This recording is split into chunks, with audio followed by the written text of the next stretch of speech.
Salam kebangkitan anak muda. Saat ini saya ingin memberikan tips and tricks untuk saudara sekalian masih dalam seri menemukan jati diri. Kita tahu untuk menemukan jati diri kita harus mengenal jati diri kita terlebih dahulu. Ada dua cara untuk mengenal jati diri kita. Kita sudah belajar dari yang awal. Yang pertama itu tentang penggunaan teori temperamen. Dan sekarang kita mau belajar cara yang kedua yaitu dari firman Tuhan. Nah, saya mau kutip dari 2 Korintus 5 ayat 17. Yaitu kita bisa menjadi ciptaan yang baru, yang lama sudah berlalu, dan yang baru sesungguhnya sudah datang. Jadi kita bisa menjadi baru. Kita bukan manusia lama lagi, tetapi kita manusia baru. Dengan manusia baru, kita bisa memaksimalkan semua kekuatan-kekuatan yang ada pada kita di dalam temperamen kita. Dan kita bisa meminimalkan semua kelemahan-kelemahan kita dari temperamen kita. Lalu bagaimana caranya supaya kita menjadi manusia baru? Kalau firman Tuhan sudah mengatakan kita menjadi manusia baru, berarti Tuhan akan beritahukan caranya. Nah, saya mau ambil dari kitab Roma pasal 12 ayat 1 dan 2. Jadi yang pertama caranya adalah mempersembahkan tubuh sebagai ibadah yang sejati. Tubuh kita ini kita pakai bukan untuk melakukan segala apa yang kita mau, tetapi kita pakai tubuh ini sebagai ibadah kita yang sejati. Ibadah kita kepada Tuhan sehingga kita tahu setiap kali kita memakai tubuh kita, ini adalah ibadah kita. Setiap kali kita melakukan apa, ini adalah ibadah kita. Lalu yang kedua, poin yang kedua dari Roma 12 ayat 1 dan 2, jangan menjadi serupa dengan dunia ini. Nah, yang kedua, kita tidak mau menjadi serupa dengan dunia ini. Ingat, kita memang dilahirkan di dunia ini, tetapi kita tidak mau tercetak oleh dunia ini. Karena dunia ini kalau mencetak kita, berarti kita akan menjadi buatan dunia. Sedangkan kita ini diciptakan oleh Tuhan pada awalnya. Itu sebabnya kita tidak mau menjadi serupa dengan dunia ini. Kita mau menjadi serupa seperti Kristus. Semakin lama kita menjadi sama seperti Kristus, sehingga apa yang Tuhan pernah lakukan, itu juga yang kita lakukan. Semua apa yang Tuhan mau bisa terpancar dari kehidupan kita. Sehingga dimanapun kita berada, kita memancarkan terang Kristus. Lalu poin yang ketiga, berubahlah oleh pembaharuan budi. Kita harus berubah oleh pembaharuan budi. Pembaharuan budi ini bicara tentang pikiran.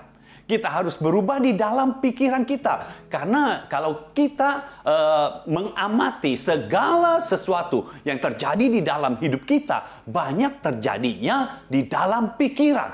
Itu sebabnya kita harus berubah, ya. Berubah akal budi kita, pikiran kita, dan harus diperbaharui. Dengan diperbaharui terus, maka pikiran kita akan menjadi sama seperti pikiran Kristus.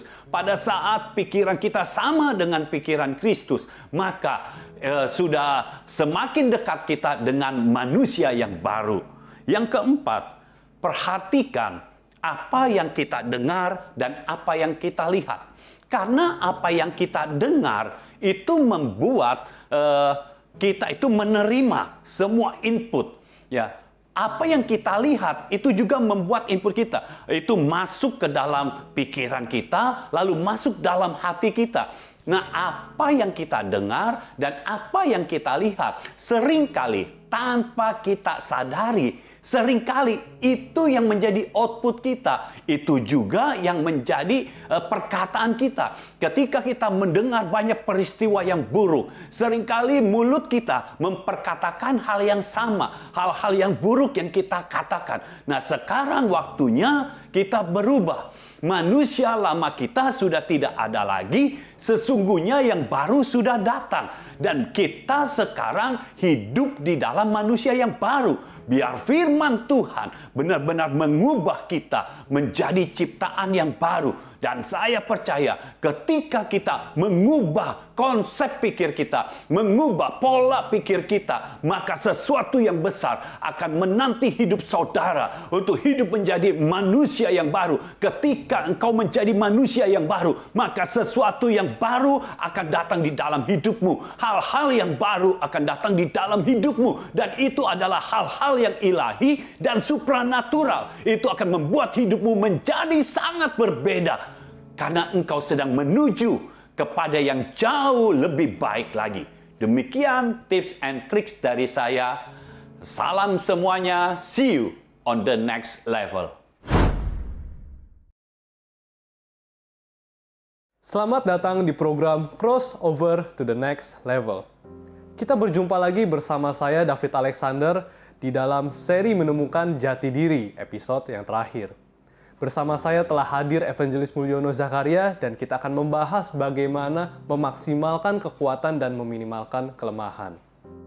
Selamat datang Bang Mul di program Crossover. Ya. Kita berjumpa lagi masih dalam seri Menemukan Jati Diri, tapi dalam pembahasan yang terakhir pada hari ini, memaksimalkan kekuatan dan meminimalkan kelemahan. Ya. Ya, saya mau langsung tanya aja nih Bang Mul. Apakah setelah kita lahir baru, kita tetap harus mengetahui jati diri kita? Kita harus mencari jati diri kita. Karena kan sebelum lahir baru mungkin ada orang-orang yang mungkin ada yang belum, tapi ada orang yang sudah menemukan jati dirinya gitu. Jadi apakah setelah lahir baru kita perlu tahu lagi? Gimana itu Bang Mul? Iya.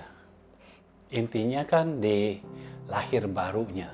Iya. Begitu lahir baru, otomatis jadi ciptaan yang baru. Iya. Nah, apakah kita perlu mengetahui jati diri kita setelah lahir baru? Nah, waktu kita lahir baru, sebenarnya perjalanan hidup kita yang sesungguhnya itu baru dimulai. Iya. Jadi justru penting bagi kita untuk mengetahui jati diri kita setelah lahir baru itu. Iya. Mungkin sebelum lahir baru, sudah ada jati dirinya. Tapi yang jadi pertanyaan, apakah sebelum lahir baru ini jati diri bentukan dunia ini, atau apakah Tuhan yang membentuk? Iya. Tuhan yang proses sampai dia memiliki jati diri. Iya. Nah, kalau ini bentukan dari dunia, kita lihat lagi setelah lahir baru, Tuhan maunya kita jati dirinya sebagai apa? Iya. Ingat, begitu kita lahir baru, jati diri kita yang pertama adalah anak-anak kerajaan. Iya.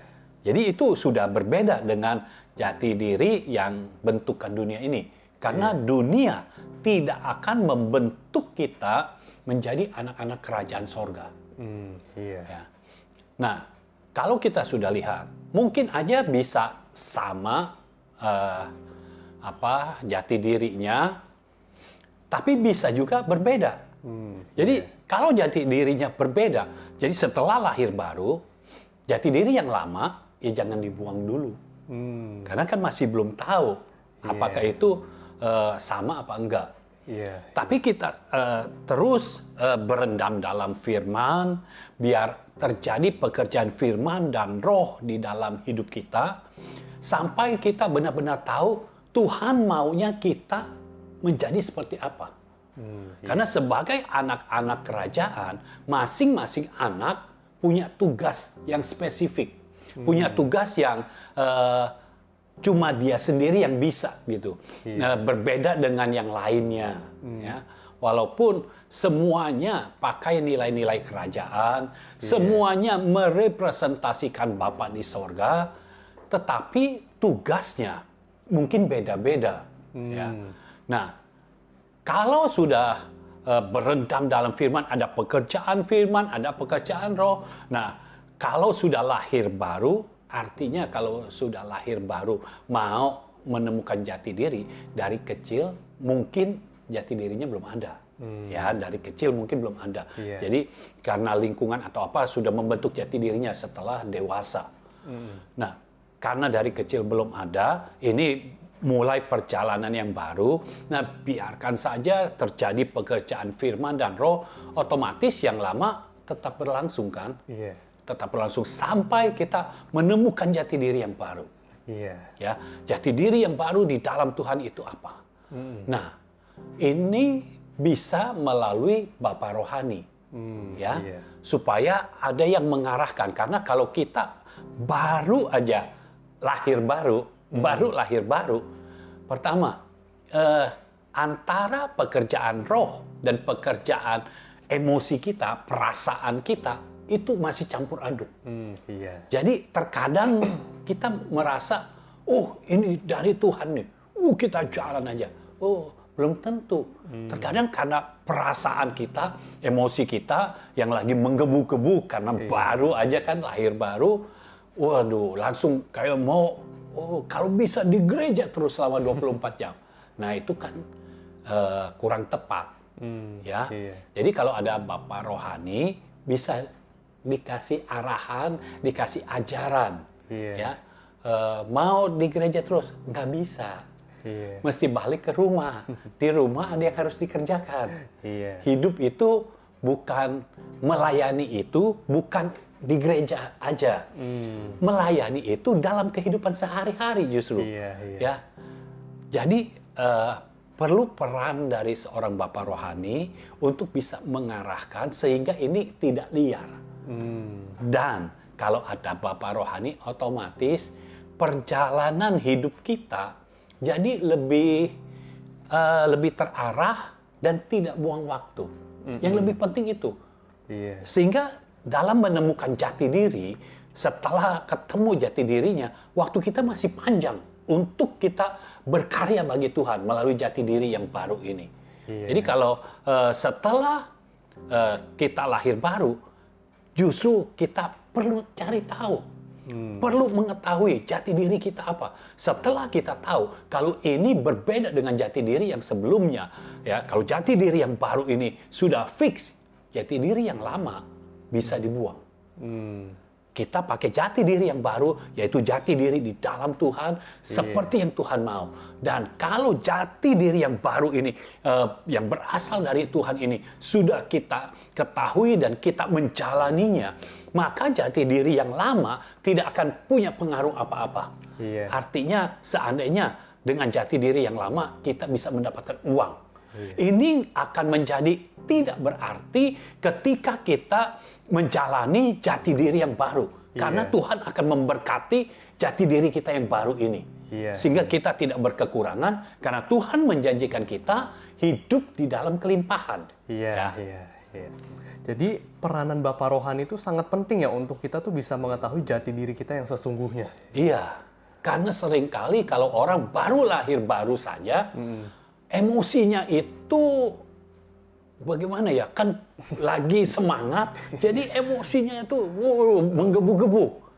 Nah ini harus sedikit direm oleh sang Bapa, oleh orang yang dihormati, oleh orang yang lahir baru ini. Asal enggak, semua bisa dilibas sama dia. Iya. Oke, Bang Mul. Nah, lantas gimana caranya untuk kita bisa mengubah jati diri kita itu lebih baik dan lebih sempurna? Ya, untuk mengubah jati diri kita, ya kita nggak tahu yang sebelumnya bentukan dari dunia apa enggak gitu. Tapi pokoknya supaya lebih baik dan sempurna. Saya mau bacakan terlebih dahulu dari kitab Roma pasal 12 ayat 1 dan 2.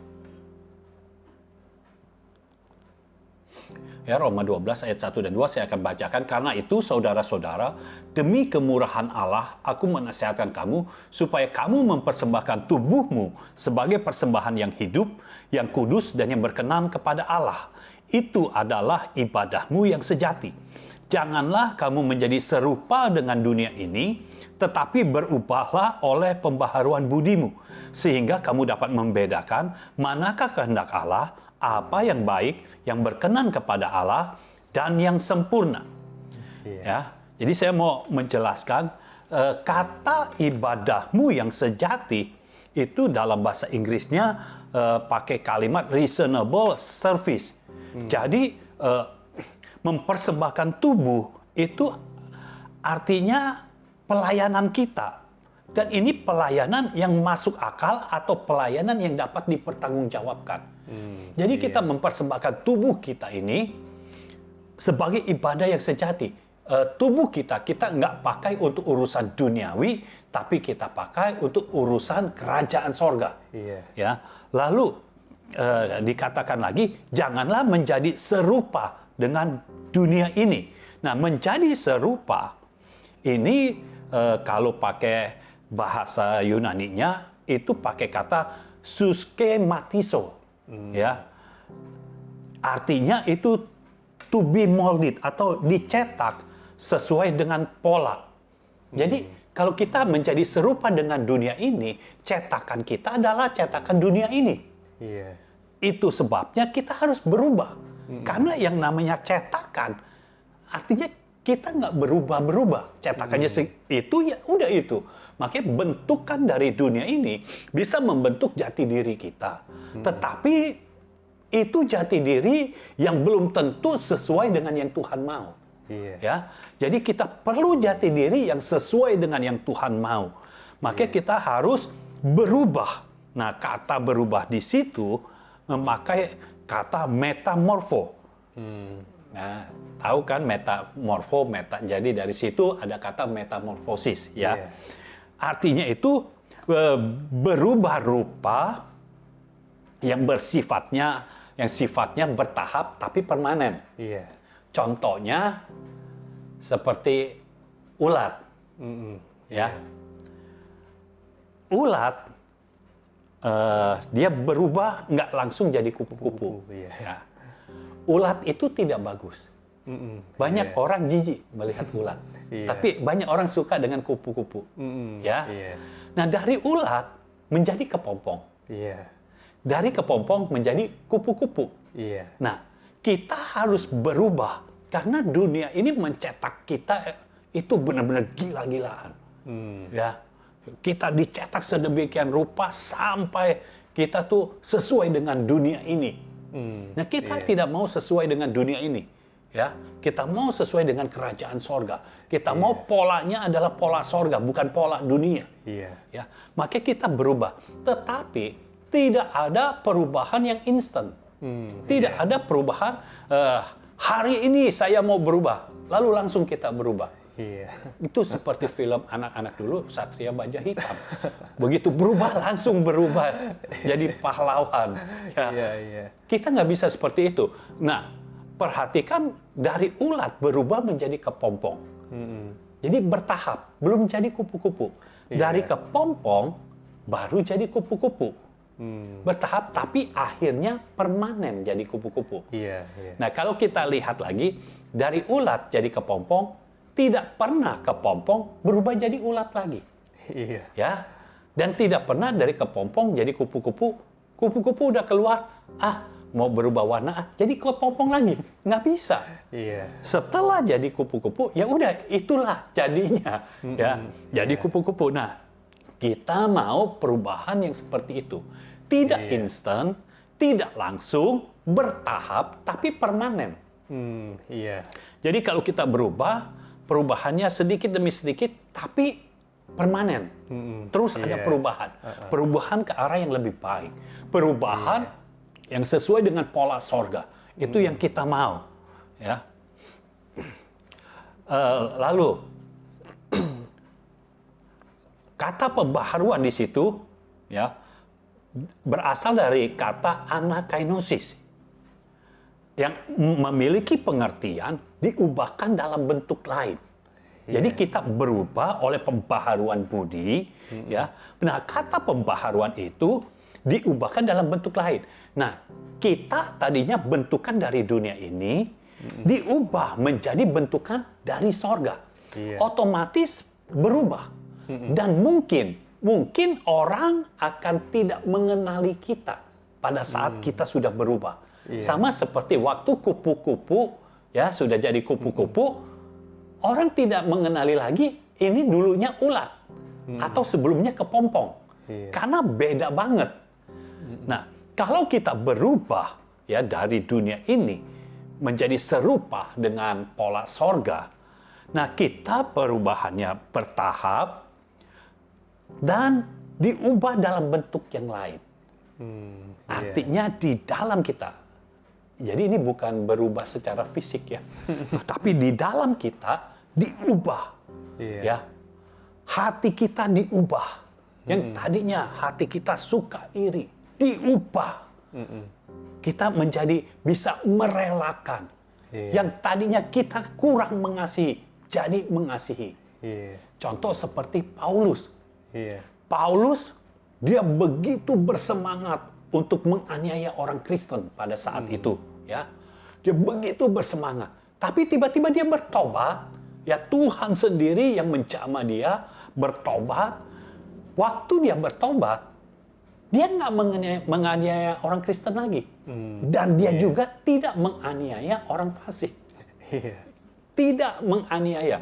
Jadi pekerjaan dia yang dulu, jati diri dia yang dulu itu menganiaya orang Kristen, sudah hilang. Iya. Diubah dalam bentuk yang lain. Sekarang dia jadi penginjil. Iya. Iya. Bahkan diangkat oleh Tuhan menjadi seorang bapa rohani. Iya. Ya. Nah, jadi Paulus mengalami perubahan. Dan tidak kelihatan lagi yang dulunya dia begitu membenci orang Kristen. Iya. Ya. Iya. Lalu satu lagi, kata akal budi itu berasal dari kata nous. Artinya pikiran atau pengertian. Nah, berarti perubahan hidup kita kalau mau ke arah yang lebih baik lagi, yang menjadi lebih baik dan sempurna itu, berubahnya itu mainnya di pikiran. Iya. Ya, selalu mainnya di pikiran. Itu sebabnya pikiran kita harus berpikir sesuai dengan firman. Iya. Jangan sampai kita berpikir sesuai dengan dunia ini. Karena kalau berpikir sesuai dengan dunia ini, artinya kita masih bentukan yang lama. Iya. Kita mau bentukan yang baru, benar-benar berubah dari yang lama kepada yang baru, ada bentuk yang baru dalam hati kita, dalam hidup kita. Nah, kita diubah, pikiran kita mengalami perubahan. Iya. Ya. Iya.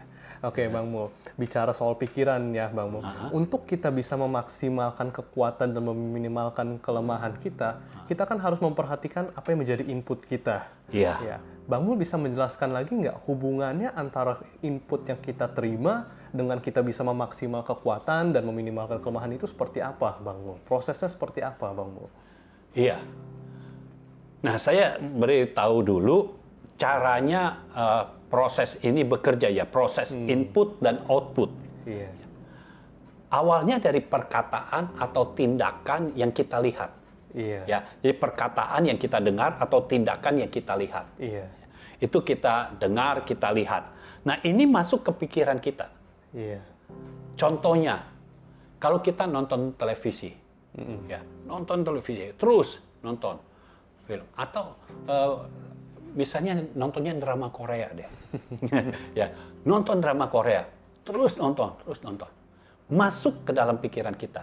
Nah, yang kita tidak ketahui, sesuatu yang berulang-ulang masuk ke pikiran kita, itu masuknya ke alam bawah sadar kita.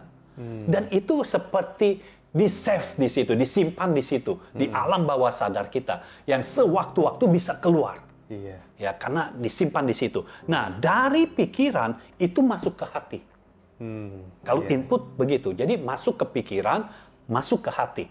Nah, pada saat masuk ke hati, artinya ada drive baru, ya, ada hard disk baru di dalam hidup kita, ada di hati. Nah, tanpa kita sadari apa yang kita lakukan, itu kan semuanya berasal dari hati. Iya. Dari hati ke pikiran, baru ke tindakan atau ke perkataan. Tanpa kita sadari, perkataan yang sering kita dengar terus-menerus, waktu kita bicara, perkataan itu keluar dari mulut kita.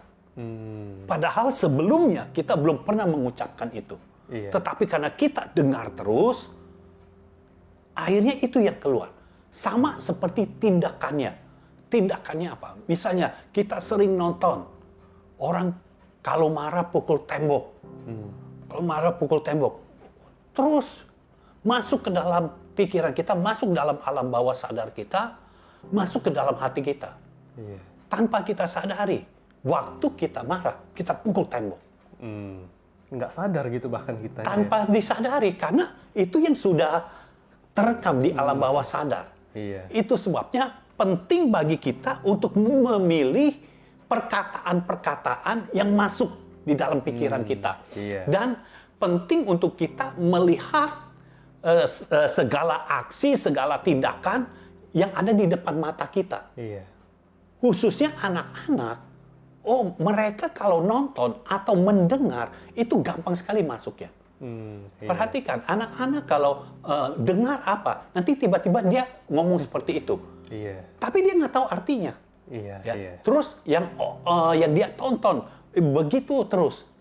Contohnya kalau anak-anak nonton, ada orang nyanyi, ada gayanya, dia akan ikutin gayanya juga. Iya. Nyanyinya diikutin, gayanya diikutin juga. Iya. Dan gayanya nggak mungkin dirubah sama dia. Ya, jadi yang kita dengar, yang kita lihat, kita harus memilih. Iya. Karena itu akan masuk dalam pikiran kita. Kalau baru sekali, nggak terlalu masalah. Tetapi kalau berulang-ulang, ini akan masuk alam bawah sadar kita, dan akan masuk dalam hati kita. Artinya hati kita akan tercemar. Iya. Kalau itu berasal dari dunia, hati kita akan tercemar. Bagaimana memulihkannya? Kembali lagi, kita harus berubah. Iya. Nah, dari proses ini, kita jadi tahu bahwa semua inputan yang kita terima, itu seharusnya benar-benar kita pilih. Iya. Makanya penting untuk kita mendengarkan firman yang jenisnya membangun, yaitu firman kerajaan, benih firman kerajaan. Ya, terus kita mendengarkan benih firman kerajaan, karena firman kerajaan itu bisa melenyapkan sakit penyakit kita, bisa melenyapkan kelemahan kita. Iya. Jadi kalau firman itu terus-menerus kita dengar, masuk alam bawah sadar kita, masuk ke dalam hati kita itu bukan tercemar, tapi jadi terang. Iya. Hati kita itu jadi bersih. Iya. Nah, ketika hati kita bersih, waktu kita bicara yang terekam adalah firman.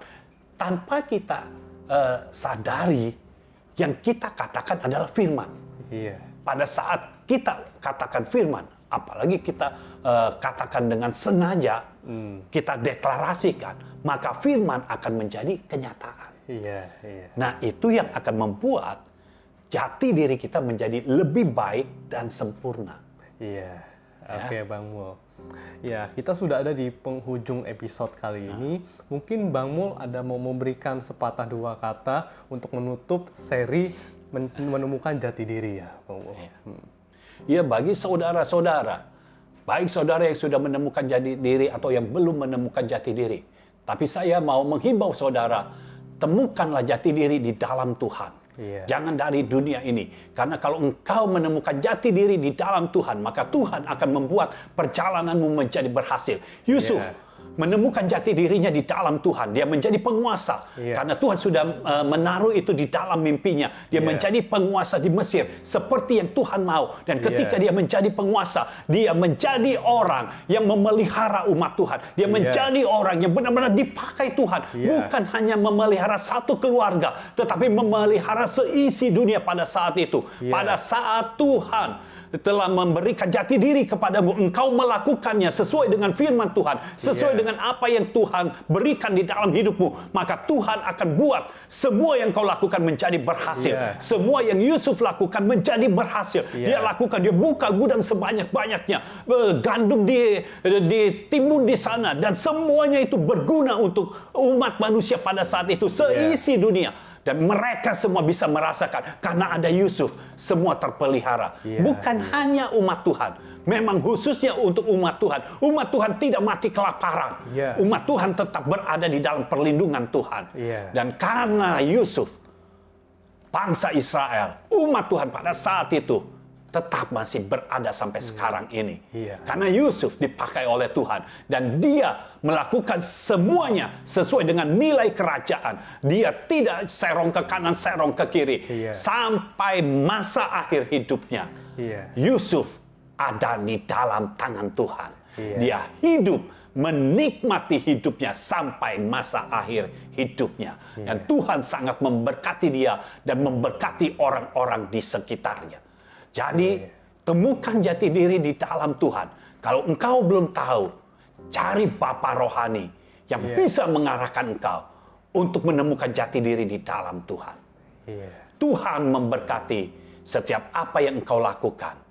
Dan biar jati diri yang baru membuat engkau terus naik. Amin. Dan tidak pernah turun lagi. Di dalam nama Yesus, terjadilah dalam hidupmu. Amin. Terima kasih Bang Mul untuk hadirannya pada episode kali ini. Kita akan berjumpa lagi pada seri yang pastinya akan lebih menarik lagi. Tuhan Yesus memberkati. Ya, Tuhan memberkati. Demikian saudara untuk episode hari ini. Biar seri menemukan jati diri benar-benar bisa memberkati kehidupan saudara. Dan saudara juga bisa menemukan jati diri saudara yang sesungguhnya di dalam Tuhan.